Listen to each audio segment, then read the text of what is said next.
is Max Access, where Mackenzie Barwell takes you closer to members of Forge FC off the pitch on the Forge Audio Network.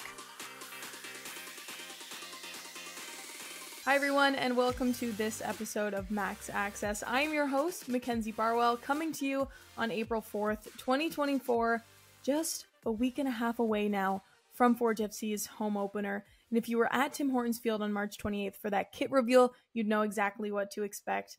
Plus, that conversation that I had with Dom actually just a little while ago told us that this one is going to be special in comparison to other regular season matchups. We've got the banner unveiling, the medal giveaway, and now we get to see these 2024 kits in action. So I can assure you it will not disappoint. Thank you all so much for tuning in. I've got an exciting episode planned, a few updates to share since the last time I checked in, plus a very exciting interview with new goalkeeper of Forge FC, Jassem Koleilat. So why don't we just go ahead and get right into it?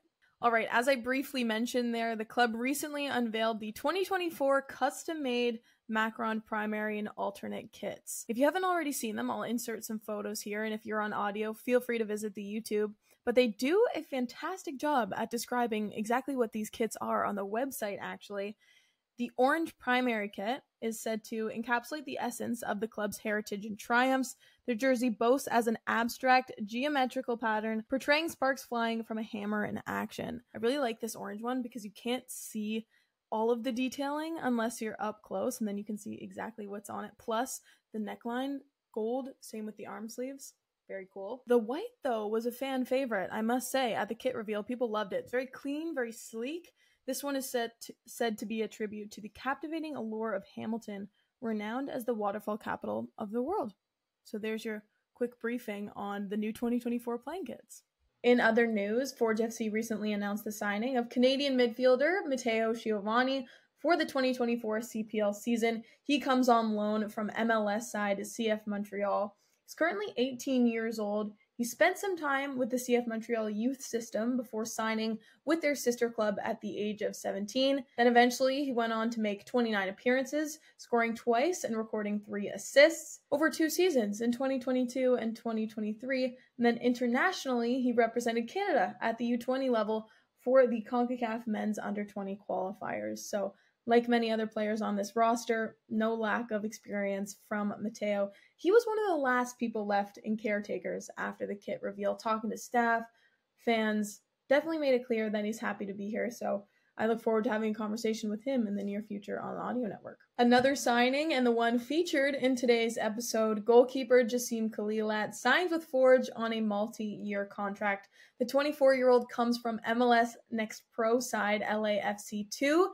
He made 7 appearances with them in the 2023 season and recorded 2 clean sheets. So I don't want to give away too much about his professional career because I want to give him the opportunity to give us the rundown, and thankfully he agreed to be on the show today. So I'm just going to go right ahead and throw to the interview.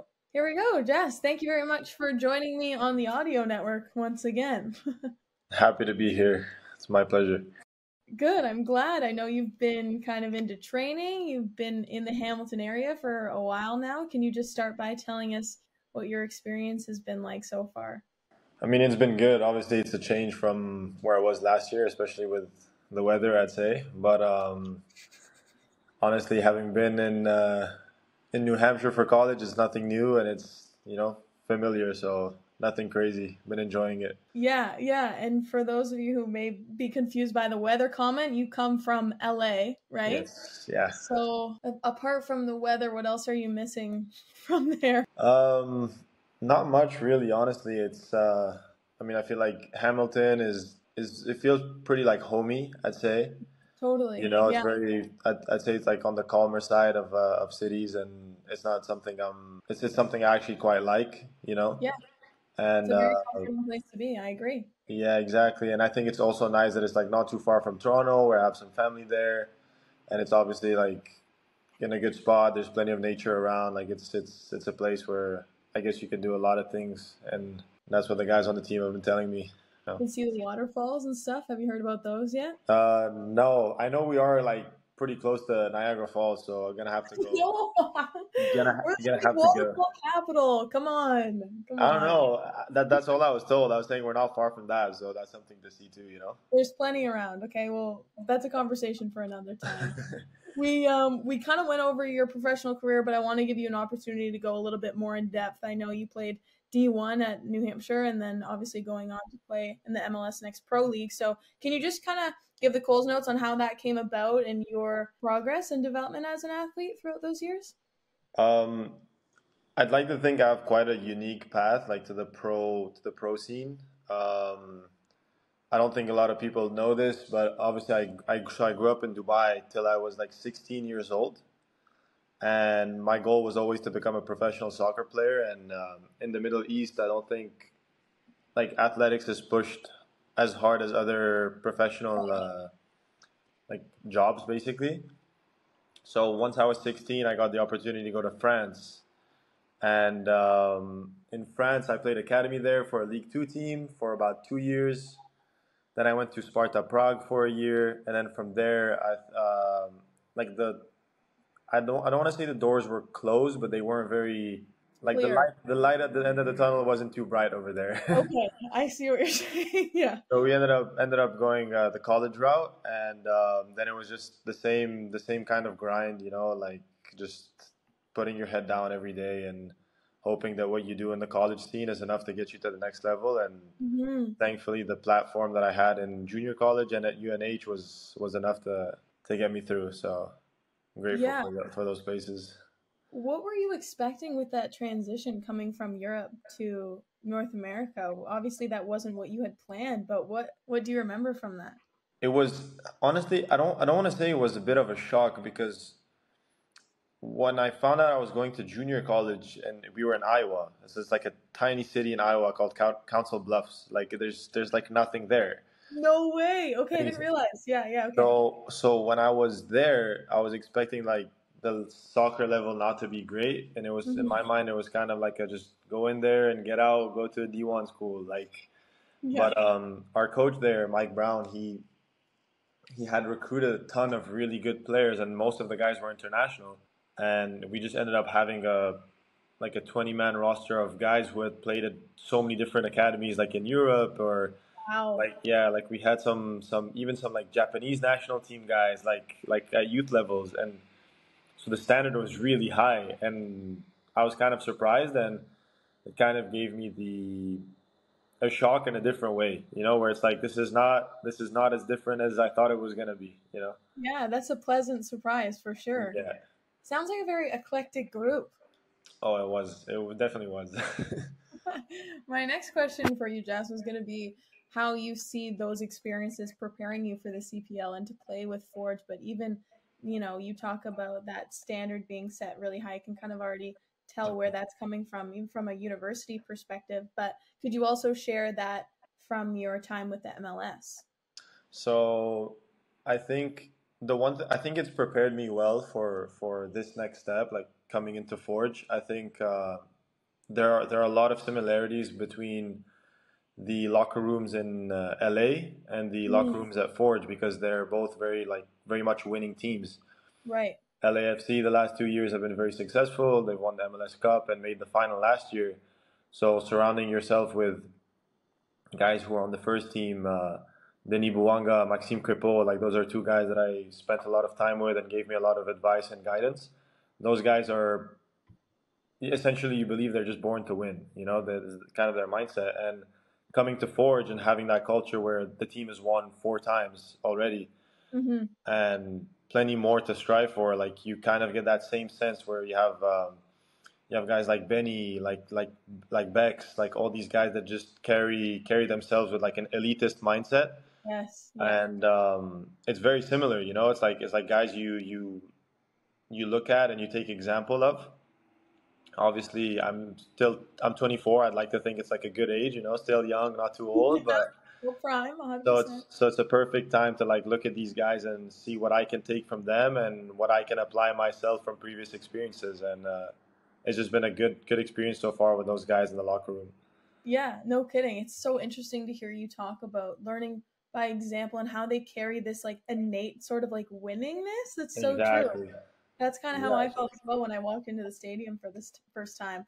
But, we're talking about a lot of players, but I also want to get into the coaching style of Bob Smearjotis, because I'm sure he was also a big factor in your decision. And I think it's safe to say that he also has that winning mentality. So what do you appreciate about the way that he kind of leads this team? I mean, obviously, on a tactical standpoint, for me, when I first came in, there were obviously some things to adapt to. But as a coach and as a person, like you can just tell, he brings a lot of energy and passion to the sessions. It's obviously he is a strong character, and I think a lot of the guys respect that on the team. He knows what he wants and what he wants to get done, and he's just one of those guys that you can kind of believe that if you follow the path that he is leading, then success will follow. Yeah. Like he gives off that image, and I mean, as like everyone can see, like that's what he's been doing for the last few seasons, and clearly it's working, So Yeah.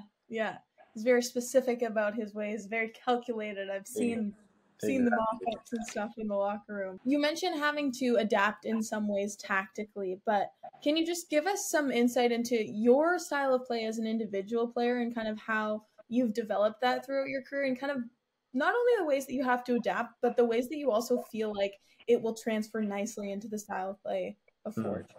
I think so. Obviously, like as a goalkeeper, ideally you want to be that guy that makes like crucial saves. I rate my shot stopping a lot. I think that's my greatest quality. I do obviously think I fit well into the style because I can also play out the back with the rest of the guys. But the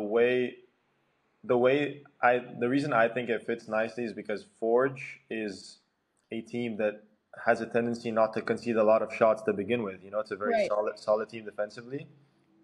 And I think if I look back at my college career, and in those cases, I've played for two schools that also don't concede a lot of shots, and it's one of those teams and Forge is one of these teams where, as a keeper, you just might have one save to make, and that's the difference maker, and you just have to be willing to do that. And I believe that my style of play kind of like suits that, just like Yeah. having that one save to make, and hopefully Otherwise, yeah, exactly. Yeah, okay. Aside from, we've talked about 4 championships later out of 5 seasons, this team Yeah. is full of winners. What else attracted you to join not only Forge but also the CPL, because it's proven to be a very, I think, pivotal piece in progressing Canadian football? I think, I mean, not a lot of people know this too, but in 2022, when I was still in college, I trained with Forge over the summer for, I think it was about 10 days. What? Yeah, and Oh my God. so I had like a little stint, just like met a few guys, and one of my really good friends that I played with in college is a friend of Garvin. Uh, Oh, so when I first came in at that time, like I quickly met Garv, and like when this whole Forge thing came back up now, like 2 years later, I was like, oh, there are faces on the team that I know and that are still there, and I think like in the sense of Canadian soccer and how it's progressing, I think the CPL is a growing league. I think a lot of people know that, and I mean you can just tell with the team's appearances in like the CONCACAF Cup, like stuff like that. That it's progressing in the right direction. So like it's just exciting to be part of a growing league where the level of play is pretty high too, and it's just an interesting place to be, and just an opportunity for a lot of Canadian talent to be able to showcase itself at that level. Totally. I'm not gonna lie, I'm still stuck on the fact that you trained before Yeah, like yeah, 2 years yeah. ago. What are the odds? That's crazy. And you met Garv. So Yeah. it's funny to say that, because I was going to ask if there was anyone on the team whose first impression kind of stuck with you, not knowing it would have gone back to 2 years ago. Yeah. No, they're honestly a lot of the guys it's very easy to say, but a lot of the guys in the locker room are like they're good people to begin with, Yeah. but besides good players, but um and there are guys that have things in common with me with like the college path, you know, like Dom Samuel, we shared the same head coach in college, you know, like. I was just gonna say, okay, yeah. And then there's, I mean, Noah Jensen's played D1, Malcolm's played D1. Like these guys have played college soccer too, you know. So it's quite easy to get around the locker room and just have conversations with all these guys because there are commonalities with everyone in the group, you know. Totally. Have you and Dom bonded over that? I'm sure. Yeah. We've made countless jokes about. You guys never overlapped though, right? No, we didn't. Okay. All right. Well, I've got a few more for you, Jass, and they're a little bit more lighthearted because I have this show called Max Access, and typically during the season, I'll go into one of the green rooms with the guys, and we just kind of like more banter, less formalities, but we gotta like break down the walls with you. Okay, we've never done this. I had to get the formalities out of the way. Yeah. But I do have a couple questions on a Max Access kind of standpoint. The first being whether or not you have a pregame routine or superstitions. I think it's a pretty long one though. How long? Like the day? Like it's not necessarily like this is a thing I do like almost every day. I think the way I always go left glove on first, right glove on first. But when I'm lacing and putting socks and boots, it's always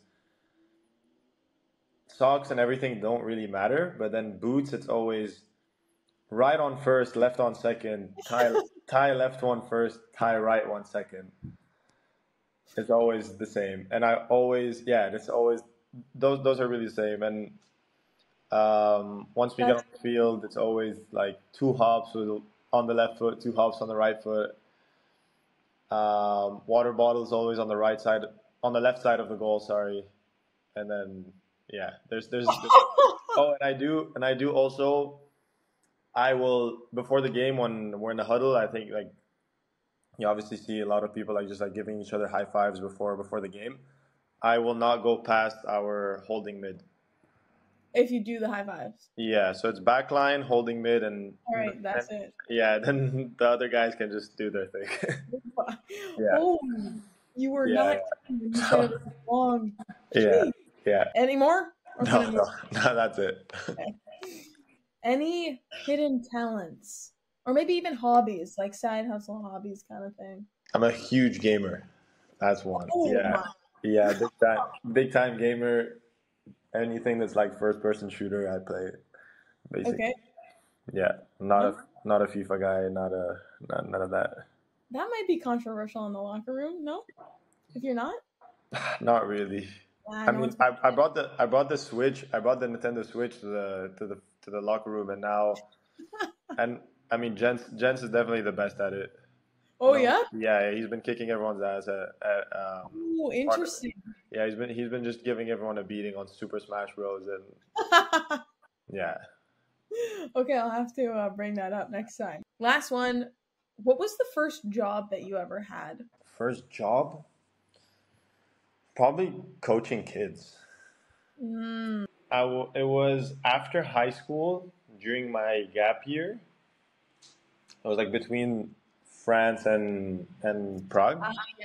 Yes. When I was back home, I was just training with a club team, and they would do camps for kids, and I would just coach. Yeah. Okay, well, I feel like that makes sense. And then look where you are now. Experience is slowly paying off, combined with the 17 superstitions pregame. Yep. Listen, Jess, thank you so much. That's all I have for you. I do appreciate you coming on and giving us the introduction that we've all been waiting for. My pleasure. All right, thank you all so much for tuning in to today's episode, and special thank you to Jassem for making his debut on the Forge Audio Network. One other thing to mention, Forge recently announced the different theme nights throughout the 2024 season, and I would highly recommend you have a look at those. I'll include them in the video. If you're on audio, have a look at the website. But the ones that stood out to me were the Marvel Night, Oktoberfest, Forging the Future. You know, just something to keep in mind so that you can mark it in your calendars ahead of time. Thank you all so much again for listening, and I'll be back to check in next week. Thanks for for listening to Max Access on the Forge Audio Network. If you like what you heard, please like, follow, subscribe, comment, and share.